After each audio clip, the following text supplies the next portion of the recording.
Because of course, we need peacekeepers there because people like Harun, indeed to protect those displaced, is attacking them. So I think we have to do better the links, the connection between justice and humanitarian assistance and security. They are not independent issues, they are connected. If we are not stopping people like Harun, we will not enough peacekeeper, and we will be never enough humanitarian assistance. So it's not issue disconnected. Justice is a component of peace. Not because it's an ideal, because if not, those criminals are destroying the communities, are affecting.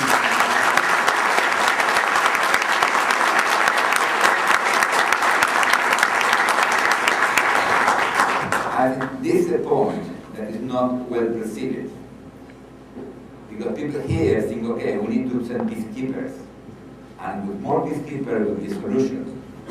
We are trying to explain the point better. We are developing this idea of the, okay, yes, when you have a fire, you need firefighters.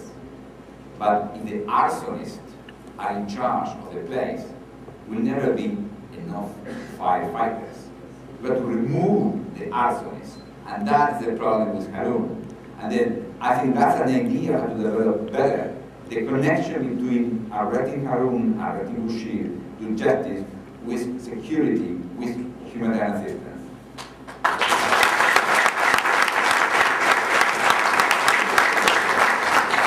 But I like, before we go to the Bashir case, I like to explain better something what happened in the Harun case. In part because the case, the Sudanese engaged with the international community in an agreement, but they impose as a condition not to talk about the ICC, not to include ICC in the agenda of the peace negotiation. So it was a document prepared by the UN negotiator by 3 points: security, humanitarian assistance, political agreements, no justice, no 4 components. And was receiving instructions, Harun was protected. And that was for me interesting because then I said publicly that someone higher than the minister, and there are not so many, should be prosecuted. And a few days ago, someone told me, why you did not inform us that you were going to indict Mr. Bashir? I said, but I said publicly in December that someone was indicting the minister, what else I can say? And then the person said, yes, you say that, but we don't believe you will do it. Judges called us for a hearing on October 1st, in the first step, to review the evidence. And they will take a decision in a couple of months, probably 2-3 months will be a decision on my request. We present 10 charges, 5 charges of crimes against humanity, who are similar to those charges that we present against Ali Bashir and Ahmed Harun. And the same judges say yes. So I mean, it's very easy to say yes. On top of Harun was Mr. Bashir.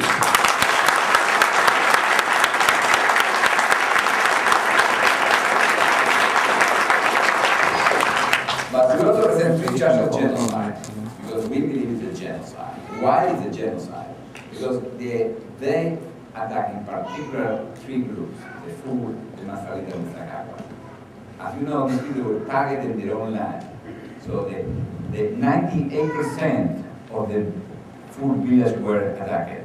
85% of Masalit village were attacked. Similar number with the Sagaba village. So almost all these communities were removed from their own land because they were trying to just eliminate.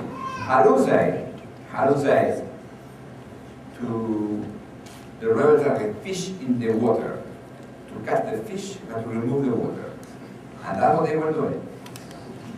And legally, removing people from their own land is not genocide if, after the removal, the government is protecting them in camps for displaced people.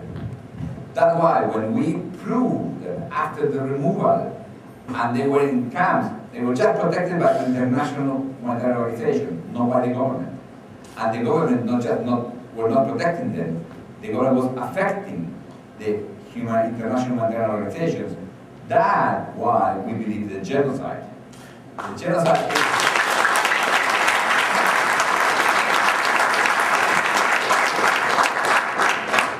genocide is not just because they were killed, it's just because the way in which they are treated in the camps, when they are in a condition that will destroy the communities, and the rapes, the systematic rapes that the girls and women are suffering in and around the camps, is the other tool they are using to exterminate these groups.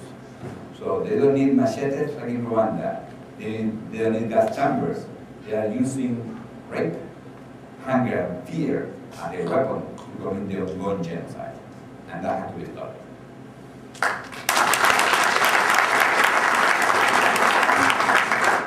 So this is our second case. We presented, the judge will decide in a couple of months.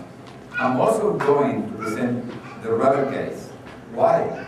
Because the rebels are not attacking civilians normally, but they are attacking peacekeepers, some of them at least. And then attack peacekeepers is a way to attack civilians. It cannot happen. So I'm presenting a net case before the end of the year against two commanders who were members of the group who attacked the peacekeepers in Ashkanita and killed 12 peacekeepers. That will be the third case. Now let's go back to your role. Just before this meeting, I was in a meeting with the Arab League and the African Union. So, very different meetings. But I think the first time, at least for the first time, they are now meeting.